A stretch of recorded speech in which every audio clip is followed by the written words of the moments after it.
중세에는 일상적인 살림살이가 연중 계절의 리듬과 무엇을 언제 먹을 수 있는지를 결정하는 관습에 따라 이루어졌다. 현대의 냉장고, 전기, 안정적인 공급망이 없었던 시대에 음식 준비와 보관은 지식, 기술, 그리고 즉흥성의 문제였다. 고기는 가장 귀중한 에너지와 단백질 공급원 중 하나였지만 빠르게 부패했다. 따뜻한 계절이 박테리아와 곤충의 번식을 촉진하고 겨울철은 반대로 기근을 가져오는 시대에 고기의 보호는 생사의 문제였다. 도시에서는 정육업자 길드가 번성하며 도축시 질서를 유지했고, 시골에서는 가족들이 소금에 절이기, 건조, 훈제와 같은 오래된 기술에 의존했다. 오늘날 우리가 훈제육과 햄으로 풍성하게 차려진 식탁을 볼 때 이런 진미들 뒤에 얼마나 오랜 전통이 있는지 깨닫는 사람은 거의 없다. 이 영상에서는 중세의 정육업자들과 주부들이 어려운 조건과 기술 부족에도 불구하고 어떻게 고기가 몇 달, 심지어 몇 년간 지속되도록 하는 기발한 방법들을 개발했는지 알아볼 것이다. 우리는 도축 순간부터 최종 제공까지 그들의 단계를 따라가며 길드 질서, 소금의 경제학, 훈연실, 식초와 베르주트 절임의 비밀, 동물 부위의 젤라틴화, 소시지와 샤르퀴트리의 탄생, 그리고 지중해나 북아프리카의 이색적인 사례들까지 살펴볼 것이다. 각 장은 퍼즐의 또 다른 조각을 드러내며 중세 요리가 원시적이지도 단조롭지도 않았음을 보여줄 것이다. 독자는 지난 1000년간 고기와 그 가공에 대한 관계가 어떻게 발전해 왔는지에 대한 개관을 얻게 될 것이다. 오늘날 건조 햄, 파테, 헤드치즈의 인기는 우연이 아니다. 이들은 한때 필요해서 탄생한 방법들의 직계 후손이다. 잠시 후 겨울을 견뎌낸 모든 고기, 조각 뒤에는 기술, 교역로, 문화교류의 이야기가 숨어 있음을 드러낼 것이다. 과거로의 이 여행은 우리 조상들이 박테리아라는 단어도 모르면서 어떻게 미생물학과 씨름했는지, 그리고 그들의 방법이 오늘날까지 우리가 평가하는 미각 전통을 어떻게 형성했는지에 대한 시각을 열어준다. 중세의 해는 10월과 11월의 전환기에 절정에 달했다. 앵글로색슨 연대기는 이 시기를 피의 달이라고 부르는데 곡물 수확 후 대량 도축이 이루어졌기 때문이다. 겨울에는 가축을 먹이기 어려웠으므로 번식용 개체만 남겨두고 나머지 동물들, 돼지, 소, 가금류, 은 희생되었다. 겨울 동안 썩을 고기는 즉시 가공되어야 했다. 연대기에 따르면 소금의 절이기와 어려운 염수 침지가 첫 번째 단계였다. 고기에서 피를 제거하고 소금이 모든 세공으로 스며들도록 하기 위해 용액을 며칠간 교체했다. 정육업자들이 이 과정에서 핵심 인물이었다. 그들은 유럽에서 가장 오래된 직업조합에 속했다. 영국 기록에서는 이미 1000세기에 조직된 정육업자들을 언급하고 있으며 공식 길드는 1272년 왕에 의해 승인되었다. 길드는 특정 도시에서 활동할 수 있는 장인의 수, 도축할 동물의 종류, 그리고 그 처리 방법을 결정했다. 랭스에서는 15세기 중반 시의회가 정육업자들과 판매 개체 수와 위생 조건에 대해 다투었다. 1461년 시위 후 길드는 일시적으로 해산되었고 6년 후에야 재건되었다. 갱신된 규정은 어디서 도축하고 어디서 피와 폐기물을 처리해야 하는지를 자세히 정하여 악취와 질병 확산을 방지했다. 청결 유지는 단순한 미학이 아니라 필수였다. 잘못 처리된 고기는 중독과 전염병을 일으킬 수 있었고 불량품 판매에 대한 처벌은 가혹했다. 일부 도시에서는 정육업자들이 전문 길드로 나뉘었다. 프랑스 요리 전통은 구이를 준비하는 로티소스와 훈제육과 도축 제품에 전문화된 샤르쿠티어스를 구별했다. 수도원 공동체는 육류 제품 개발에 중요한 역할을 했다. 수도원 부엌은 순대와 선지를 준비할 뿐만 아니라 품질 규범도 만들었다. 스위스 장크트 갈렌에서는 1438년 길드 규정에 명시된 최초의 서면 소시지 조리법 중 하나가 탄생했다. 고기와 향신료의 비율을 정하고 제품의 안전성을 보장했다. 정육업자의 지식은 이렇게 식품과학의 전신이 되었다. 그들 중 많은 이가 의사들보다 중독의 위험을 더 잘 알고 있었다. 정육업자들의 생계는 신선한 고기를 빨리 팔거나 더 오래가는 것으로 변환하는 능력에 달려 있었다. 동물의 모든 부위는 각각의 가치가 있었다.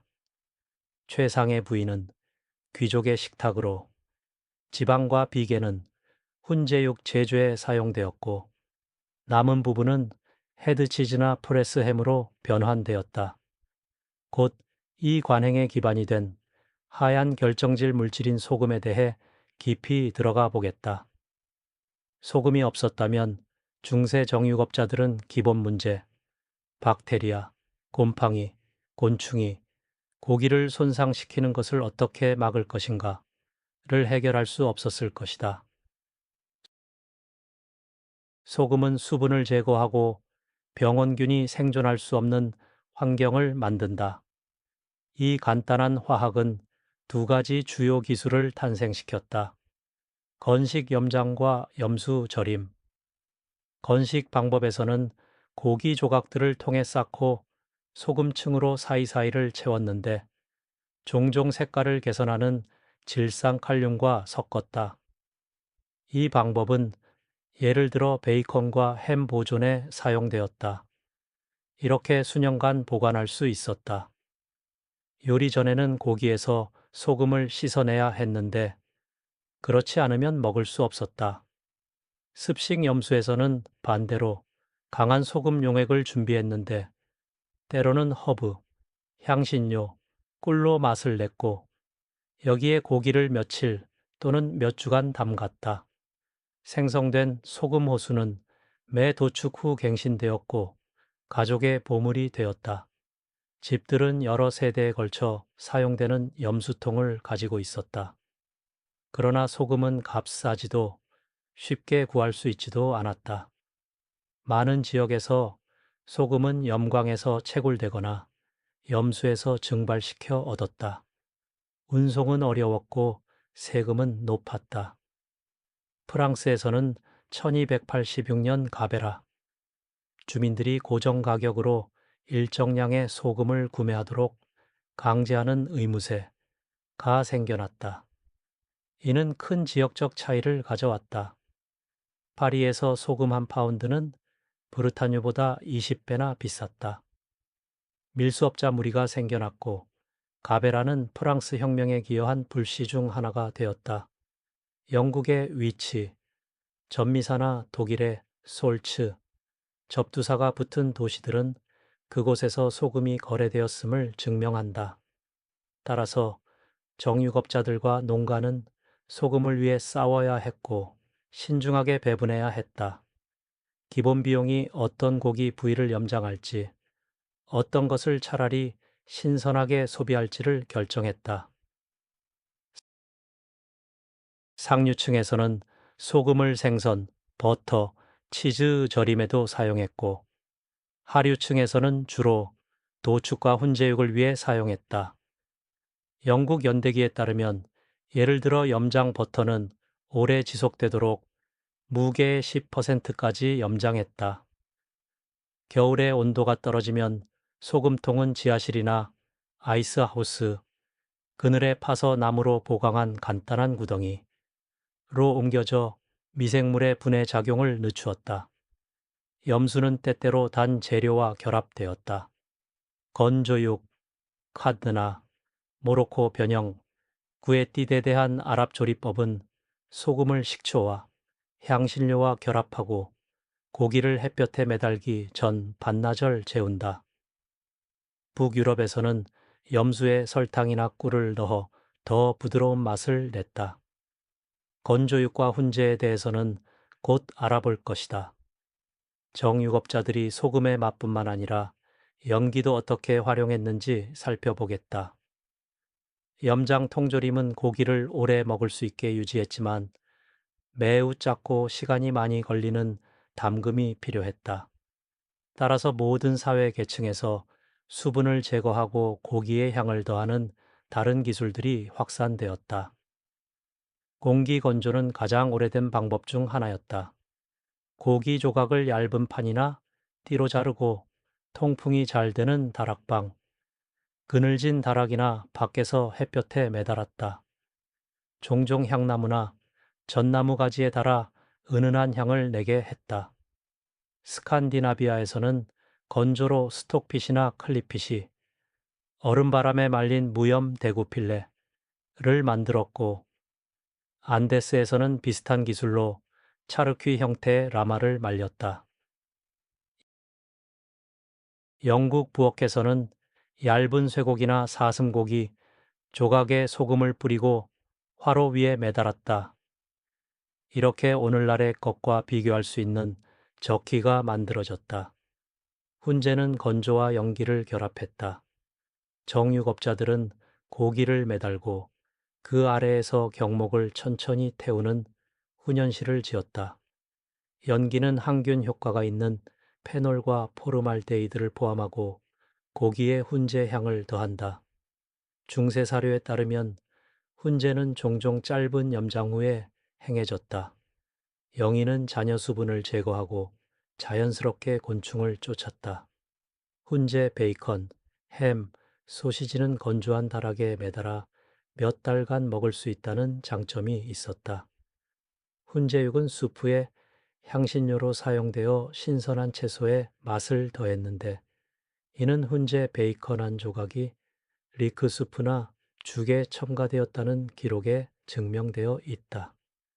건조와 훈제는 생선과 해양 포유류에도 적용되었다. 북극 지역의 이누이트는 고래 지방을 물가의 위 가죽으로 건조하거나 냉동시켜 몇 달간의 식량 저장고를 만들었다. 북미 인디언들의 인기 있는 저장식품인 페미컨은 곱게 찌은 건조, 들소고기를 녹인 지방과 때로는 숲 열매와 섞어서 만들어졌다. 결과물은 덩어리로 성형되어 가죽에 포장되었다. 남유럽에서는 더운 기후에서 고기 건조가 향신료와 와인과 결합되었다. 스페인 자몬 이베리쇼나 이탈리아 프로추토 같은 건조 훈제 햄은 해물 소금, 후추, 때로는 간 파프리카 혼합물로 발라 상한 창고에서 몇 달간 숙성시키는 중세 건조 전통에 뿌리를 두고 있다. 중세 정육업자들은 이렇게 간단한 고기를 문화적 상징이 된 지속 가능한 진미로 변환할 수 있었다. 곧 식초, 버주, 양배추 염수의 산성 환경에서 고기가 어떻게 처리되었는지, 그리고 여기에 중세 보존법 이해의 또 다른 열쇠가 어떻게 숨어 있는지 살펴보겠다. 산성 환경에서의 절임은 고기와 다른 식품을 보존하면서 동시에 특징적인 맛을 더하는 또 다른 방법이었다. 피클, 즉 절임식품이라는 단어는 어원학자들에 따르면 중세 영어 피켈, 매운 소스과 중세 네덜란드어 페켈, 향신료가 든 소금 염수를 의미의 조합에서 나왔다. 유럽에서 피클링은 오이와 채소뿐만 아니라 달걀, 생선, 작은 고기, 조각에도 사용되었다. 기본 재료는 물, 소금, 산이었다. 포도 식초, 사과 식초 또는 베르주이체, 덜 익은 포도나 야생 사과의 즙는 14세기 요리책에서 종종 식초와 바뀌어 사용되었지만 더 부드럽고 과일 같은 신맛을 제공했다. 절인 고기는 상대적으로 부드러울 수 있었다. 사는 단백질을 강화하고 박테리아 성장을 방지했다. 후추, 생강, 향나무, 정향, 계피 같은 향신료도 첨가되었는데 이들은 맛 외에도 천연 방부제 역할을 했다. 중세 요리사들은 일반적으로 상과 소금의 조합을 사용했다. 예를 들어 고기를 먼저 소금에 뿌린 다음 꿀과 허브를 넣은 식초로 부었다. 이 방법은 오늘날 달콤새콤한 마리네이드의 전신이다. 하지만 단 매질에서도 절일 수 있었다. 일부 오래된 요리 텍스트는 꿀이나 시럽에 담긴 고기 조리법을 제시한다. 꿀은 항균 특성이 있었고 동시에 맛을 단맛으로 바꾸었다. 북아프리카 변형에서는 소금, 식초, 햇볕이 결합되었다. 모로코 구지디는 소금과 식초에 재은 얇은 고기 조각으로 만들어지는데 강황, 커민, 고수, 마늘로 맛을 낸다. 이 조각들은 햇볕에 며칠간 말린 후 타진과 쿠스쿠스의 재료로 저장된다. 건조 기간 후에는 쇠고기 지방과 올리브 오일, 혼합물에서 더 끓일 수 있는데 이렇게 케케킥 처리, 패스에서 인기 있는 고기, 콩피가 만들어져 도자기 용기에 보관되어 1년간 지속될 수 있다. 기독교 유럽에서는 비슷한 원리가 빠른 소비용 신선 소시지 제조에 사용되었다. 고기를 먼저 향신료가 든 와인이나 맥주에 재운 후 창제에 채웠다. 15세기 프랑켄 뉘른베르크의 예에서는 1487년 시의회가 뉘른베르크 소시지의 순수성을 선언했다. 어떤 향신료와 고기를 사용할 수 있는지 규정했다. 이 선언은 더 유명한 맥주 순수법을 앞서며 식품 성분을 얼마나 진지하게 받아들였는지 보여준다. 산성 염수는 사회적 차원도 있었다. 절인 채소와 달걀은 저렴했으므로 하위 계층의 식단에서 중요한 부분이 되었다. 상인 가족들은 케이퍼를 넣은 절인 송아지 혀를 즐겼다. 그리고 마지막으로 절임은 음식이 썩는 것을 막는 정화와 상징적 보호에 관한 고대 이교도와 유대교 전통에 이어졌다. 다음에는 고기를 보존할 뿐만 아니라 럭셔리한 질감을 부여한 방법들, 지방과 젤라틴에 대해 집중할 것이다. 가장 흥미로운 중세의 발견 중 하나는 고기를 자체 지방이나 젤라틴에 봉인하여 공기로부터 보호할 수 있다는 것이었다.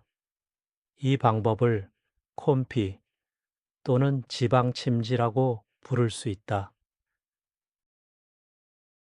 과정은 간단했다.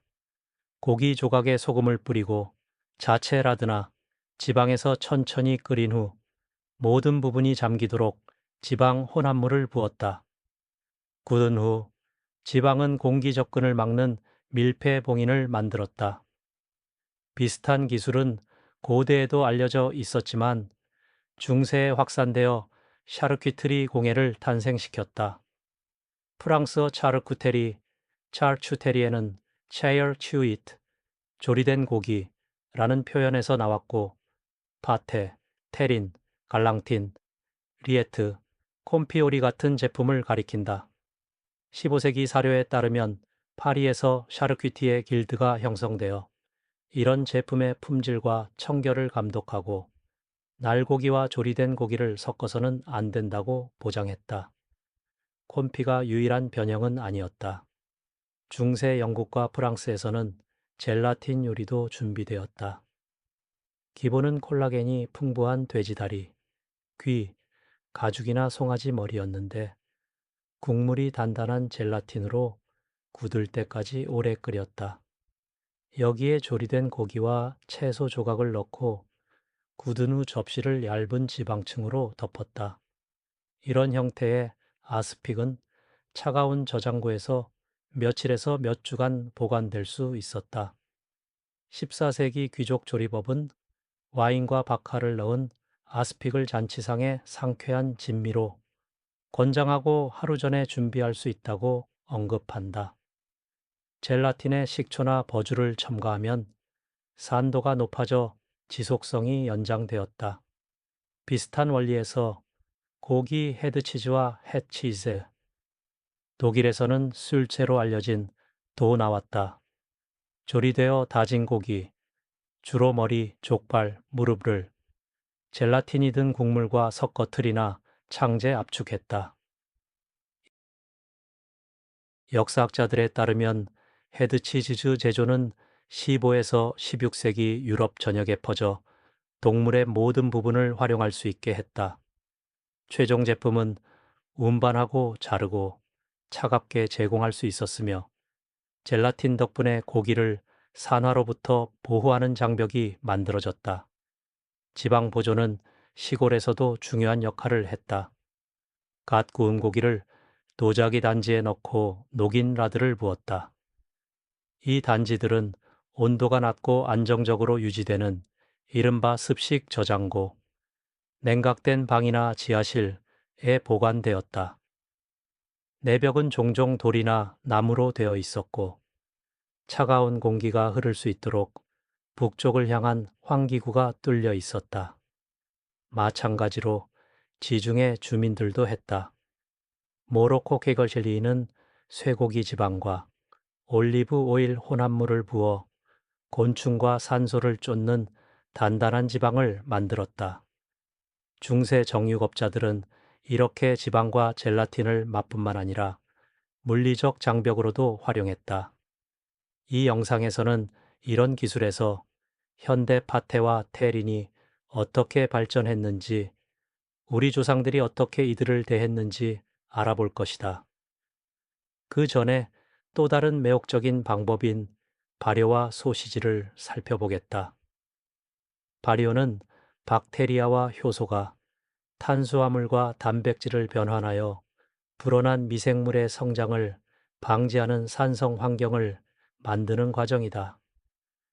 고대 수메르인들은 이미 창제간 고기를 채우고 발효시켜 더 오래 보존했다. 중세 동안 소시지 제조는 정교한 학문이 되었다.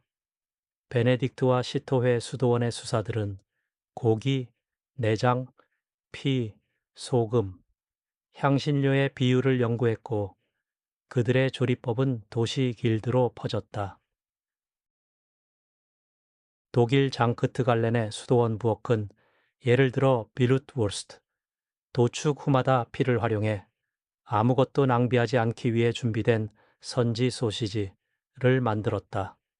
창제 액체를 채운 후 소시지를 데치거나 구워 피를 응고시켰다. 발효 소시지는 고기의 자연 미생물군을 활용했다. 고기를 다지거나 잘게 썬 후 소금, 질산염, 설탕과 섞어 온화한 온도에서 며칠간 두었다. 락토바실러스 같은 미생물이 젖산을 만들어 pH를 낮추고 병원균 성장을 방지했다. 그 후 고기를 천연 창제에 채우고 차가운 지하실에서 몇 주간 말렸다. 결과는 몇 달간 끓이지 않고도 저장할 수 있는 살람이었다. 이런 기술은 피레네에서 알프스까지 적용되어 오늘날 초리조, 살라미, 푸에트라고 부르는 제품을 탄생시켰다. 비슷한 과정이 압착햄과 테린에서도 일어났다. 14세기에는 프레스워스트나 응고된 젤라틴의 머리, 헤드치즈, 제조가 확산되었는데 다진 고기를 젤라틴과 섞어 틀에 채우고 압축했다. 식은 후에는 자르고 제공할 수 있었다. 이런 제품들은 발효뿐만 아니라 압력을 이용해 공기를 제거했다. 시의회는 성분을 규제했다. 1487년 뉘른베르크 규정은 소시지가 정확히 정해진 고기와 향신료 비율을 포함해야 한다고 명령했다. 이런 순수성 법칙은 현대 식품 표준을 예고했다.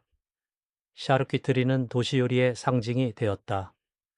파리에서는 조리되고 말린 고기를 판매하고 파테와 리에트를 만들 특권을 가진 샤르퀴티에 길드가 생겨났다. 길드 구성원들은 견습생으로 몇 년간 배우고 기술을 증명하며 시험을 통과해야 했다. 요리서는 샤르퀴티 애들이 처음으로 나무 프레스를 사용해 햄을 성형하고 나중에 현대 통조림의 전신이 된 틀을 만들었다고 기록한다. 비슷한 길드들이 이탈리아와 독일 도시에서도 생겨났다. 오스트리아 프랑크푸르터와 비엔나 소시지는 곱게 간 고기를 지방 큐브와 섞어 가볍게 훈제한 것으로 유명해졌다. 시간이 지나면서 고기 보존은 요리 예술로 변화했다. 하지만 발효되고 말린 고기는 유럽에만 국한되지 않았다. 안데스에서는 차르퀴, 알파카나 라마의 염장 건조 조각을 만들어 이를 부수고 스튜에 첨가했다. 북방의 이누이트는 키비약을 개발했다. 물가의 가죽에 수십 마리의 바다새를 넣고 몇 달간 발효시켜 괴너지 식품을 만들었다. 이런 예들은 전 세계 사람들이 고기의 장기 보존을 위해 발효를 활용했으며 유럽 샤르퀴트리가 인간 창의성의 더 넓은 모자이크의 일부임을 보여준다. 곧 우리는 맛을 가리는 것뿐만 아니라 보존에서도 역할을 한 향신료와 허브로 넘어갈 것이다. 고기 통조림은 단순히 화학의 문제가 아니었다. 향신료와 허브가 중요한 역할을 했다. 비단기를 통해 향신료가 수입되어 비쌌던 시대에 신중하게 다뤄졌다. 그럼에도 중세 조리법들은 이미 후추, 계피, 육두구, 정향, 커민, 고수를 소금 혼합물과 염수의 첨가물로 언급한다. 이런 식물들은 항균 및 항진균 특성이 있고 냄새를 억제한다. 예를 들어 정향과 계피는 방부 효과가 있는 유제노를 함유하고 향나무와 커민은 소화를 돕는다. 북아프리카에서는 괴디드 혼합물에 역시 보존 및 항산화 효과가 있는 강황과 파프리카를 첨가한다. 로즈마리, 세이지, 타임 같은 허브는 유럽 정원에서도 자랐고 종종 말려서 염수에 첨가되었다. 고기 양념 외에도 이들로 용기 청소와 도축장 냄새 제거용 우린 물을 준비했다. 일부 지역에서는 허브가 보호하는 마법적 힘이 있다고 믿었다. 주부들은 악령과 곤충을 쫓기 위해 베이컨통에 로즈마리 가지를 넣었다. 후추와 생강은 또한 오래된 고기의 맛을 가리는 데 도움이 되었는데 이는 겨울에 몇 달 된 저장품을 소비할 때 핵심적이었다. 다한 통조림은 꿀을 이용했고 나중에는 아랍과 베네치아, 상인들을 통해 유럽에 도달한 설탕을 사용했다. 꿀은 더 구하기 쉬웠고 항균 효과가 알려져 있었다. 높은 당분 함량 덕분에 박테리아 성장을 방지했다. 일부 조리법에서는 고기를 구운 후 꿀이나 시럽을 부어 도자기 용기에 보관했다. 이 방법은 섬세한 부위나 야생고기, 보존에 주로 사용되었다. 이렇게 달콤하고 짠 조합이 생겨나 나중에 건포도를 넣은 달콤새콤한 소스에 고기를 재우는 네덜란드 핫스포티나 독일 사워브라텐 같은 조리법에 나타난다. 과일 젤리와 마멀레이드는 반찬뿐만 아니라 방부제 역할도 했다. 프랑스에서는 햄의 사과, 퓨레나 모과 페이스트층을 바른 후 밀랍 조각으로 감싸 건조를 방지하는 전통이 발달했다. 여기서 마멀레이드 햄이라는 용어가 나왔다. 영국에서는 고기 저장품이 때때로 부순 건조 과일, 주로 건자두와 배와 함께 통에 보관되었다. 이런 예들은 단맛이 사치품일 뿐만 아니라 생존 전략이기도 했음을 보여준다. 우리 여행에서는 사회적 차원도 기다리고 있다. 다양한 사회 계층이 고기와 그 보존에 어떻게 접근했는지, 그리고 기술이 일상생활에 어떻게 반영되었는지 다음 장을 기대해 주세요.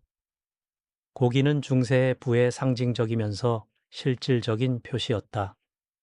농민들이 주로 도축 후에 고기에 접근할 수 있었고 그 후 1년 내내 베이컨이나 훈제육 저장품을 아껴 써야 했던 반면 귀족과 도시 부자들은 더 자주 신선한 고기를 누릴 수 있었다. 차이는 양뿐만 아니라 종류와 보존 방법에서도 나타났다. 농민들은 보통 연간 1에서 2마리의 돼지를 도축하여 베이컨, 순대, 라드, 비계를 만들었다.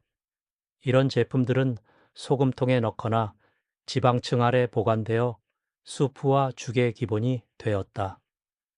사슴이나 멧돼지 같은 야생, 고기는 사냥꾼과 귀족의 특권이었고 이것도 빨리 가공되어야 했다. 젊은 귀족 여성들은 고기 저장품이 명성을 의미했기 때문에 고기를 확실하게 염장하고 훈제하는 법을 배웠다. 정육업자와 샤르퀴티의 길드는 사회적 지위가 있었다. 정육업자 장인들은 시의회에서 영향력을 가졌고 축제 조직에 참여했다. 그들의 작업장은 종종 시장과 교회 근처에 있어 고객과 순례자들을 끌어들였다. 많은 도시에서 사육제 검사가 열렸는데 이때 정육업자들이 장식된 고기, 조각과 훈제육을 행진으로 나르며 가난한 이들에게 나누어 주었다. 이런 축제는 풍요뿐만 아니라 장인의 기술도 기념했다. 길드가 연대와 공유된 노하우를 가져다 주었지만 특권도 만들었다. 일부 도시에서는 길드 회원만이 고기를 팔 수 있어 경쟁을 제한했고 때로는 랭스의 경우처럼 반란으로 이어졌다. 고기의 경제학은 세무 정책에도 반영되었다. 언급했듯이 소금은 과세되었고 그 독점이 훈제육 가격에 영향을 미쳤다. 중세 스페인과 프랑스에는 도축장에 대한 특별세가 있었다. 도축된 각 개체마다 수수료가 징수되었다. 이 자금은 시장 유지, 거리 청소, 때로는 도시 성벽 건설에 사용되었다. 시민 가족의 여성들은 낭비를 피하기 위해 고기와 염수 소비에 대한 상세한 기록을 캡했다. 문화적으로 고기는 종교적 맥락에서도 나타났다. 교회는 고기를 먹어서는 안 되고 사람들이 생선과 콩류로 전환하는 금식 기간을 규정했다. 이는 창의성을 낳았다. 고기로 금식 기간 후에 먹을 수 있는 요리가 준비되었다. 예를 들어 헤드치즈는 몇 주간 저장되어 축제 저녁 식사에 제공될 수 있었다. 때때로 고기로 빵처럼 보이는 파스티에라나 페스티, 고기, 달걀, 허브 혼합물가 만들어졌다. 시골과 도시의 차이는 저장 방식에서도 나타났다. 시골 집들은 종종 나무나 돌 선반이 있는 저장고를 가진 반면 시민 집들은 전문적인 습식과 건식 저장고를 건설했다. 습한 방에서는 고기, 유제품, 채소를 보관했고 건조한 곳은 곡물 건조 허브, 향신료에 사용되었다. 이런 공간들은 냉각을 위해 집의 북쪽에 신중하게 배치되고 환기를 위해 갖춰졌다.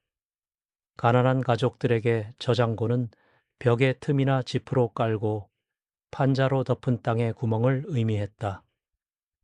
고기의 사회적 측면은 성별에도 관련되었다. 여성은 가정 저장품의 보호자였고 남성은 정육업자와 사냥꾼이었다. 보존의 모든 단계는 가족 생존 전략의 일부였다. 곧 이런 방법과 관습이 다른 문화에 어떻게 영향을 미쳤는지, 중세 유럽이 이웃들로부터 어떻게 영감을 받았는지 살펴보겠다. 중세 유럽은 고립된 전체가 아니었다. 무역과 십자군 원정은 중동, 북아프리카, 아시아와의 접촉을 가져왔다. 이런 접촉은 재료와 보존 방법의 교환으로 이어졌다. 13세기 아랍 요리책들은 마그레브의 뜨거운 환경에서 고기 건조를 묘사한다. 튀니지 안달루시아 원고의 카드 조리법은 고기를 소금과 식초에 재은 후 햇볕에 말리고 마지막에 도자기 용기에 보관하라고 조언한다. 모로코 구지디와 그 콤피 변형 클리는 같은 원리, 건조와 지방 저장을 활용하며 유사한 기술이 서로 독립적으로 어떻게 발전했는지 보여준다. 지중해에서는 고기를 기름에 통조림하는 습관이 퍼졌다. 좁은 목을 가진 그리스 피타키아 점토 용기들은 고고학자들에 따르면 기름, 소금, 꿀, 향신료에 절인 고기를 보관하여 장거리 운송을 가능하게 하기 위한 것이었다. 아르메니아 사료에서는 옴바이어스 디졸, 상한 지역의 여성들이 고기 케이크를 구워 따뜻한 지방을 부은 후 땅에 묻은 항아리에 보관했다고 언급된다. 이런 관행들은 사회적 유대를 강화했다. 주변 사람들이 함께 모여 고기를 가공하고 그동안 이야기와 노래를 나누었다. 더 먼 지역에서는 다른 형태의 보존법이 발달했다. 중국에서는 기원전 1000년에 이미 소금과 설탕을 뿌리고 바람에 메다놀이와 돼지고기를 말렸다. 일본에서는 참치를 끓이고 훈제하고 발효시켜 수년간 지속되는 단단한 덩어리로 변화시키는 가스오브시 기술이 발달했다. 북극 지역에서 이누이트는 물가의 가죽에 고기와 생선을 발효시켰다. 수십 마리의 바다새를 물가의 가죽에 통조림하고 몇 달간 발효시키는 키비약 같은 음식이 만들어졌다. 이런 극단적인 예들은 발효와 지방봉인이 유럽의 발명이 아니라 음식 보존의 필요에 대한 보편적 반응임을 증명한다. 유럽 원정대가 아메리카 대륙에 도달했을 때 페미컨을 만났다. 인디언 부족들은 들소 고기를 말리고 가루로 빻아 지방과 때로는 부순 베리와 섞었다. 이 혼합물을 덩어리로 압축하여 가죽에 보관했다. 페미컨은 가볍고 영양가 있으며 몇 달간 지속되었다. 유럽인들은 이 기술을 습득했고 페미컨은 사냥꾼과 탐험가의 저장품이 되었다. 남미에서는 안데스 차르키, 건조고기 조각을 제수화하여 조림 요리에 섞었다. 이런 과정들은 신대륙 발견 후 유럽으로 퍼진 건조육의 탄생에도 영감을 주었다. 문화간 영향은 향신료에서도 스며들었다. 후추, 계피, 육두구, 정향은 아랍과 베네치아 상인들을 통해 유럽에 도달하여 고기 염수에 포함되었다. 서유럽 전통의 벨주이체는 석류 산성 주스가 사용된 이란과 터키에서 유사점을 찾았다. 중세 요리에서 보는 달콤하고 신맛에 인기 있는 조합은 동양의 영감을 담고 있다. 중세 유럽 너머의 지역들에 대한 이 시각으로 우리의 다양한 지역 여행을 마친다. 옛 관행들을 오늘날의 세계와 연결하고 우리가 그들로부터 무엇을 가져갈 수 있는지 개략적으로 설명하는 마지막 장이 남아있다. 중세를 되돌아보며 수백 년 전에 생겨난 기술에 왜 관심을 가져야 하는지 궁금할 수 있다. 답은 오늘날의 생활 방식과 요리법에 숨어 있다. 얇게 썬 프로슈토부터 소박한 헤드치즈까지 많은 현대 진미들이 고기를 오랫동안 유지해야 하는 필요에서 자라났다.